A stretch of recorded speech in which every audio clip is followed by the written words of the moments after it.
اللہ رب العالمین جس کی قربانی قبول کرتے تھے اس کی قربانی کو آگ آ کر جلا دیتی تھی۔ یہ قربانی کے قبول ہونے کا نشان تھا۔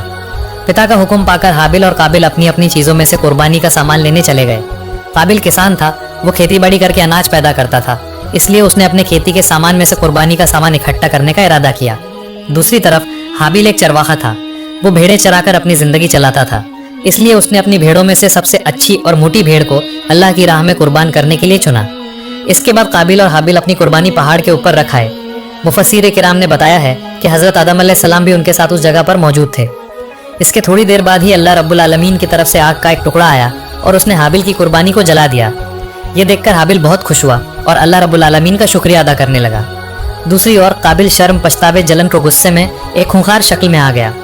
اس نے آدم علیہ السلام سے کہا، پتا جی آپ حابل سے زیادہ پیار کرتے ہیں اور آپ نے اس کے لیے دعا کی، اس لیے اس کی قربانی قبول ہوئی، لیکن آپ مجھ سے پیار نہیں کرتے اور آپ نے میرے لیے دعا نہیں کی، اس لیے میری قربانی قبول نہیں ہوئی۔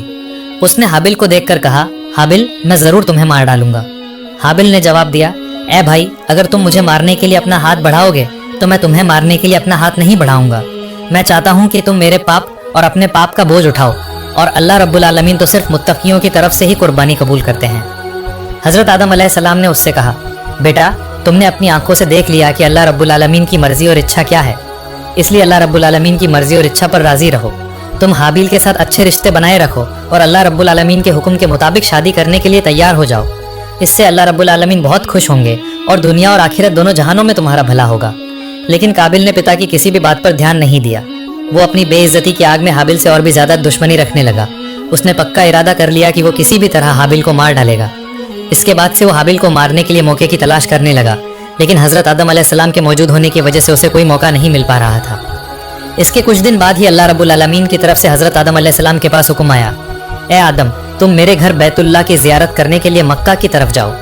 حضرت آدم علیہ السلام نے اللہ رب العالمین کی طرف سے یہ حکم ملنے پر آسمان کی طرف دیکھ کر کہا، اے آسمان کیا تم میرے بچوں کی حفاظت کی ذمہ داری لوگے؟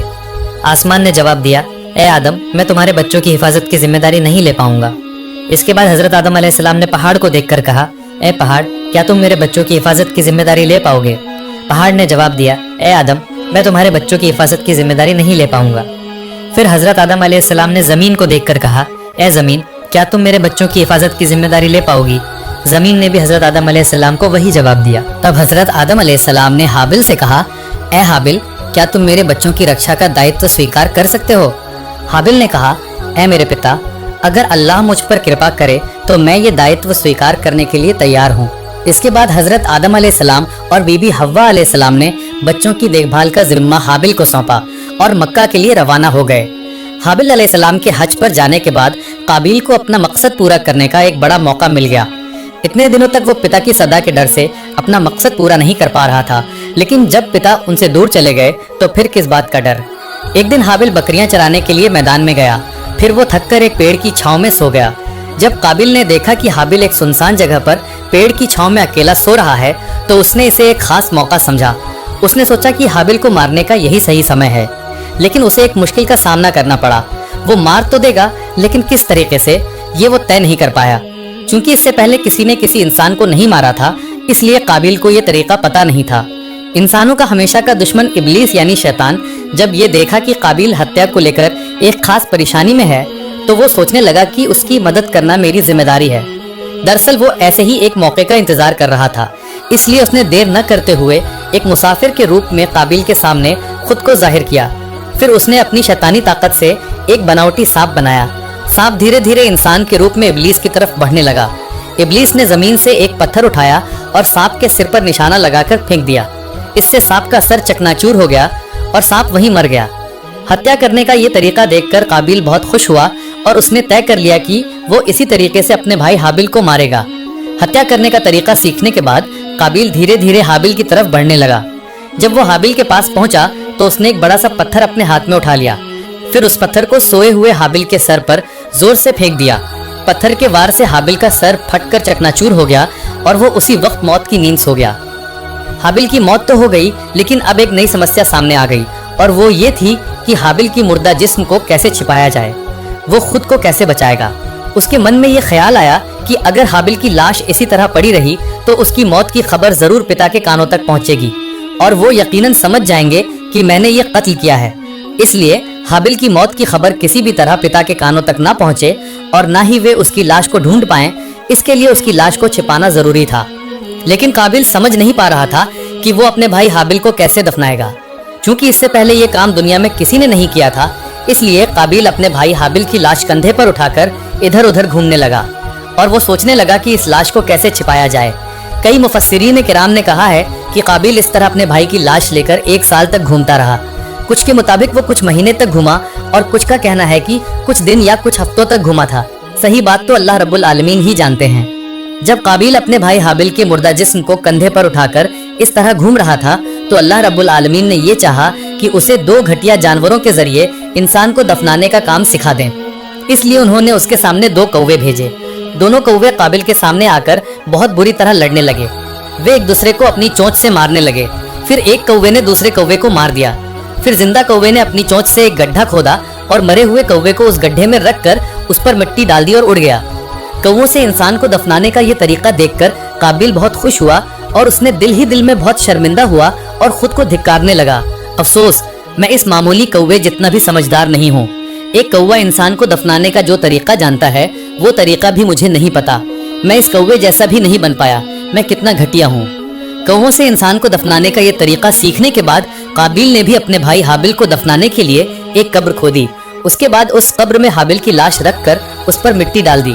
حابل کی لاش دفنانے کے بعد وہ نشچنت ہو گیا اور من ہی من سوچنے لگا، جو بھی ہو میں اس مصیبت سے چھٹکارا پا گیا، اب مجھے کون روک سکتا ہے، اقلیمہ سے تو میں شادی کروں گا ہی۔ یہ سب سوچتے ہوئے وہ راستے پر چل رہا تھا اور انتظار کر رہا تھا کہ کب وہ گھر پہنچے گا۔ اسی سمے اللہ رب العالمین نے زمین کو حکم دیا، اے زمین، تم قابل کے جسم کو گھٹنوں تک نگل لو، اسے ہلنے ڈلنے مت دو، اس نے اپنے بھائی کو مار کر مہا پاپی کا کام کیا ہے۔ زمین نے اسی وقت اللہ رب العالمین کا حکم مانا اور قابل کو گھٹنوں تک نگل لیا۔ بدقسمت قابل اپنے پیر کھینچ کر زمین سے نہیں نکال پایا۔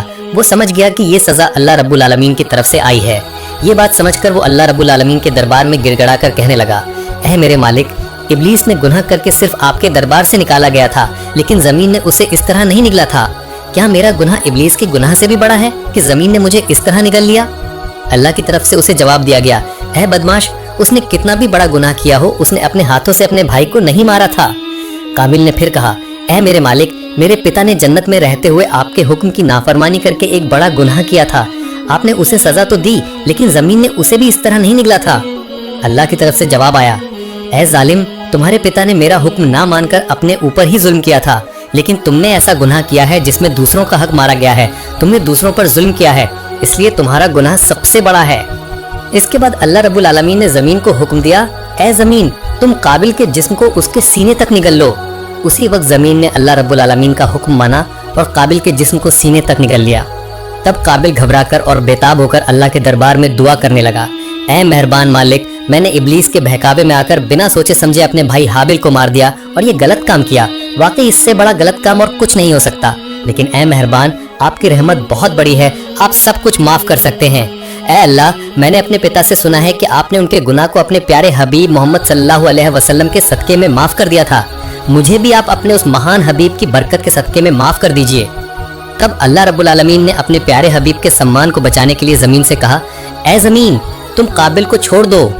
قابل زمین کے چنگل سے آزاد ہونے کے بعد سوچنے لگا، جو بھی ہو میں اس مصیبت سے بچ گیا، اب مجھے کون روک سکتا ہے، اقلیمہ سے تو میں شادی کروں گا ہی۔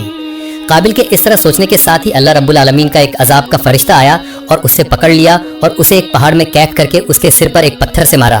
اسی وقت قابل کی موت ہو گئی اور اللہ رب العالمین نے اسے پھر سے زندہ کر دیا۔ دوبارہ اس فرشتے نے اس کے سر پر پتھر سے مارا اور وہ پھر سے مر گیا۔ کہا جاتا ہے کہ قیامت تک یہ فرشتہ قابل کو اسی طرح سزا دیتا رہے گا۔ صحیح مسلم شریف میں پیغمبر محمد صلی اللہ علیہ وسلم کی اور سے یہ حدیث ورنت ہے۔ پیغمبر صلی اللہ علیہ وسلم نے کہا، قیامت تک جتنی بھی انیائے پور ہتیائیں ہوں گی، اس پاپ کا ایک حصہ آدم علیہ السلام کے بیٹے قابل کے کرموں میں لکھا جائے گا، کیونکہ وہ پہلا ویکتی تھا جس نے ہتیا جیسے اس بھیانک پاپ کو پرتھوی پر شروع کیا تھا۔ جب قابل نے حابل کو مار ڈالا تب آدم علیہ السلام حج کرنے کے لیے مکہ شریف میں تھے۔ آدم علیہ السلام دیش لوٹ کر حابل کو نہ پا کر اپنے بچوں سے پوچھا، ہے بیٹو، کیا تم اپنے بھائی حابل کے بارے میں کچھ جانتے ہو؟ میں اسے دیکھ کیوں نہیں پا رہا ہوں؟ آدم علیہ السلام کے بچوں نے انہیں جواب دیا، ہے پیتا، آپ کے حج پر جانے کے کچھ دنوں بعد سے ہی ہم اپنے بھائی حابل اور قابل دونوں کو نہیں دیکھ رہے ہیں۔ ہم نے انہیں بہت ڈھونڈا لیکن ان کا کوئی پتہ نہیں چلا۔